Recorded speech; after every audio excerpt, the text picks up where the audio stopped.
Hare Krishna. Next topic ఏంటనంటే మనము మన రిలేషన్స్ని, మన లైఫ్లో ఉన్న రిలేషన్స్ని ప్రేమించడం ఎలా? అదేంటది, మాకు ప్రేమించడం రాదా ఏంటి? శాస్త్ర ప్రకారం మనం అనుకున్నట్టు కాదు, ప్రవీణ్ రాపర్తి అనుకున్నట్టు కాదు, లేదా మీరు అనుకున్నట్టు కాదు. Who cares our definition of love?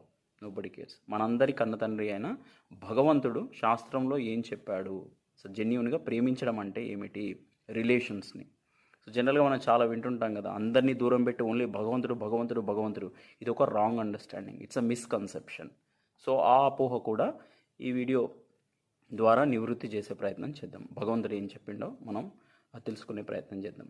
So అంటే భగవద్గీత 3వ అధ్యాయం ప్రకారం భగవంతుడు ఏమంటున్నాడు, మనందరికీ చెప్తున్నాడు. ఏం చెప్తున్నాడు? యజ్ఞార్థాత్ కర్మనో అన్యత్ర లోకోయం కర్మ బంధన.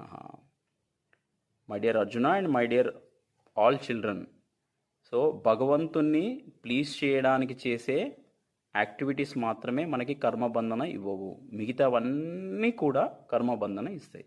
ఉదాహరణలు చూద్దాం. ఫర్ ఎగ్జాంపుల్, మన పేరెంట్స్ ఎగ్జాంపుల్ తీసుకుందాం. మన తల్లిదండ్రులు. సో తల్లిదండ్రుల్ని శాస్త్ర ప్రకారం ప్రేమించడం అంటే ఏమిటి? సో మన డ్యూటీస్ ఉంటాయి, కొడుకుగా కూతురుగా పేరెంట్స్ పట్ల కొన్ని డ్యూటీస్ ఉంటాయి. అవన్నీ కృష్ణ సెంటర్డ్గా నెరవేర్చాలి. అంటే ఏమిటి? సో ఒక ఉదాహరణ తీసుకుంటే, పేరెంట్స్ బాధ్యతలన్నీ తీరిపోయిన తర్వాత సో వాళ్ళని భగవంతుని సేవలో ఎంగేజ్ చేయడానికి ఫెసిలిటేట్ చేయాలి మనం. అదేంటి అర్థం కాలే, ఎట్లా ఇది ఇంకా అర్థం చేసుకోవడానికి? జనరల్గా చాలామంది పెళ్ళైన తర్వాత, పిల్లలు పుట్టిన తర్వాత పేరెంట్స్ని మళ్ళీ వాళ్ళ మన్మలు మన్మరాళ్ళ సేవ కోసము వాడుకునే ప్రయత్నం చేస్తారు చాలా ఎక్కువ మంది. దీని ప్రేమ అనే ఒక ముసుగు కప్పి అలా వాళ్ళని వాడుకుంటారు. So no, the children, the grandchildren are responsibilities of the parents, not for the grandparents. Okay, ఆ గ్రాండ్ పేరెంట్స్ని ఆ కొడుకు కానీ సోకాల్డ్ కూతురు కానీ ఏం చేయాలి అని అంటే, సో వాళ్ళని భక్తిలో ఫెసిలిటేట్ చేసే ప్రయత్నం చేయాలి. సో వాళ్ళని అన్ని ఎంగేజ్మెంట్స్ నుంచి వాళ్ళకి విముక్తి కలిగించి go and here Bhagavad Gita from the pure devotee, ఇలా ఎంకరేజ్ చేయాలి. కృష్ణ కాన్షియస్నెస్ యాక్టివిటీ, జగన్నాథ రథయాత్ర సేవలు ఉంటాయి, భగవద్గీత ప్రచారం సేవలు ఉంటాయి, రామనవమి సేవలు ఉంటాయి, నరసింహస్వామి సేవలు ఉంటాయి, చాలా ఫెస్టివల్స్ ఉంటాయి. వాటన్నిటిలో సర్వీస్ చేసే ఫెసిలిటేషన్ మనం పేరెంట్స్కి ఇవ్వాలి. This is called genuine love and responsibility for towards parents అని శాస్త్రం చెప్తుంది మనకి. అంతేగాని పెళ్ళైన తర్వాత మళ్ళీ పిల్లలు పుట్టినాక ఆ సైకిల్ని మళ్ళీ రిపీట్ చేయించొద్దు వాళ్ళతో. వాళ్ళు ఆల్రెడీ ఆ సైకిల్ కంప్లీట్ చేసేసారు కదా. వాళ్ళు పెళ్లి చేసుకున్నారు, పిల్లలు కన్నారు, సెటిల్ చేశారు, పెళ్ళిళ్ళు చేశారు, అయిపోయింది. మళ్ళీ అదే లూప్లో వాళ్ళని పెట్టడం ఏంటి? So that is not love, that's irresponsibility as per శాస్త్రం. సో ఇంకా చాలా డీప్గా ఉంది మచ్చుకు, మనకు అంత ఓపిక ఉండదు కదా. 1.5 మినిట్లో మనకి రీల్స్లో అన్నీ అర్థం కావాలి. సో ఈ 10-11 మినిట్స్లో చెప్పడం చాలా కష్టం. Let's go to the next topic, that is spouse. Spouse అంటే వైఫ్ కావచ్చు, హస్బెండ్ కావచ్చు. వాళ్ళ పట్ల లవ్ అంటే ఏంటి? సో వాళ్ళని భగవంతుని సేవలో ఎంగేజ్ చేయడానికి మనం ఫెసిలిటేషన్ చేయాలి. సో వైఫ్ అండ్ హస్బెండ్ అంటే మీనింగ్ ఏంది? మ్యూచువల్లీ సెన్స్ ఎంజాయ్మెంట్ కాదు. It's not about sensual pleasure, that's not the purpose of life. Okay, so as per shastra the wife and husband should beget a Krishna conscious children. So భగవంతుని భక్తి చేసే పిల్లల్ని కనడానికి మాత్రమే sexual intercourse అనేది acceptable యాక్చువల్గా.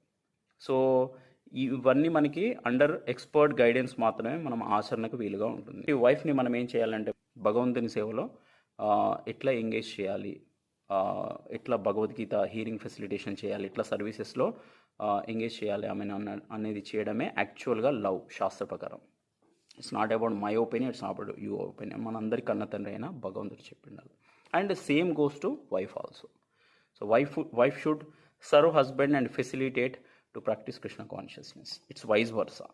Okay, and let come to kids. So kids అంటే మనందరికీ పంచప్రాణాలు, వాళ్ళ కోసమే నేను సంపాదిస్తున్నానండి, నా సర్వస్వం వాళ్ళ కోసమే. సో నిజంగా లవ్, కిడ్స్ పట్ల నిజంగా ప్రేమ అంటే ఏంటి శాస్త్ర ప్రకారం అంటే, సో వాళ్ళని చిన్నప్పటి నుంచి క్రమశిక్షణలో పెడుతూ భగవంతుని భక్తిలో ప్రోగ్రెస్ అవ్వడానికి వాళ్ళని ఎంకరేజ్ చేయకపోతే, నువ్వెంత చదువు ఇచ్చినా, material education, it's a material education, it will destroy along with the body. ఈ బాడీ వెళ్ళిపోతే ఆ ఎడ్యుకేషన్ కూడా యూజ్లెస్. కానీ స్పిరిచువల్ ఎడ్యుకేషన్ అలా కాదు. భగవంతుని చేసే సర్వీస్ అలా కాదు, మన ఎటర్నల్ అకౌంట్లో ఉండిపోతుంది అది. సో భగవంతుని ప్రేమించడం ఎలా అనేది వాళ్ళకి చిన్నప్పటి నుంచే ఆ స్పిరిచువల్ క్వాలిటీస్ అనేటివి కల్టివేట్ చేయాలి వాళ్ళు. This is called genuine love towards our kids. శాస్త్ర ప్రకారం ఎంత ఉల్టా అనిపిస్తుంది చూడండి. సో కలియుగంలో సోల్స్ అందరినీ ఉల్టాగాళ్ళం. సో మనందరం ఉల్టాగాళ్ళం, ఎందుకంటే కలియుగంలో మనము జన్మ తీసుకున్నాం. ఉల్టాగాళ్ళం అంటే ఏంది? ఏది చెయ్యాలనో అది చెయ్యం. శాస్త్రంలో ఏముందో ఎగ్జాక్ట్ ఆపోజిట్ చేస్తాం. That is it's expected, it's natural in కలియుగ. ఇందులో సర్ప్రైజెస్ ఏం లేవు. అందుకే ఈ సబ్జెక్ట్ మ్యాటర్ చాలా డిఫరెంట్గా వెరైటీగా అనిపిస్తుంటుంది. అది so this is called love towards kids. It's a very deep subject matter, but తక్కువ మనకున్న టైంలో ఇదంతా కవర్ చేయాలంటే కష్టం. అలాగే ఫ్రెండ్స్, అలాగే రిలేటివ్స్ అంటే అర్థం ఏంటి? The one who relates us with the supreme lord is called relative. కానీ మన రిలేటివ్స్ చూడండి, బంధువులు అంటే రాబంధువులు అంటారు. మనం ఏడుస్తే వాళ్ళు నవ్వుతారు, మనం నవ్వుతే వాళ్ళు ఏడుస్తారు. కదా రిలేటివ్స్ అంటే అర్థం ఏంటంటే the one who relates us with the supreme lord, అంటే భగవంతునికి మనకి సంబంధం ఏర్పాటు చేసే వాళ్ళని యాక్చువల్గా రిలేటివ్స్ అంటారు. శాస్త్ర ప్రకారం, నా ప్రకారం కాదు, right?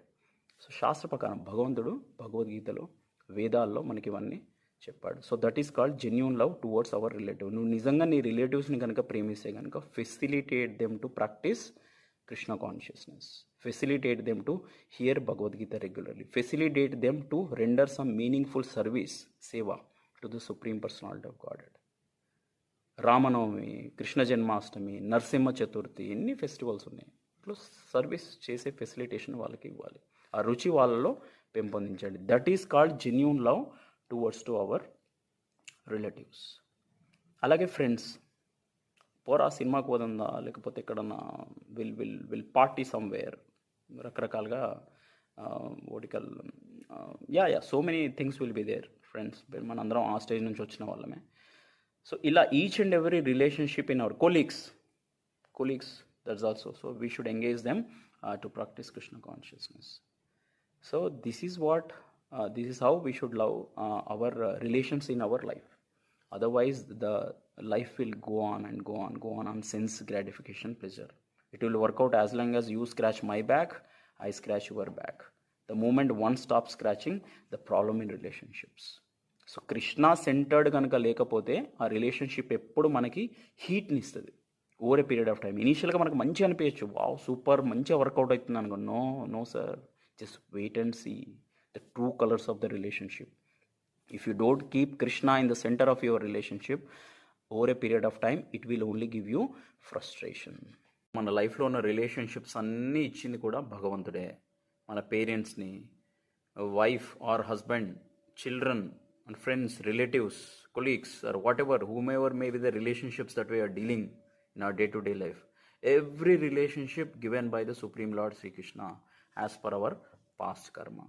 So we should feel certain types of responsibilities and we should fulfill our duties as per Shastra towards to them by not being attached to them. So this is called a genuine love for that particular relationship. Hare Krishna, Krishna Krishna, Hare Hare, Hare Rama, Rama Rama, Hare Hare, Hari Bol.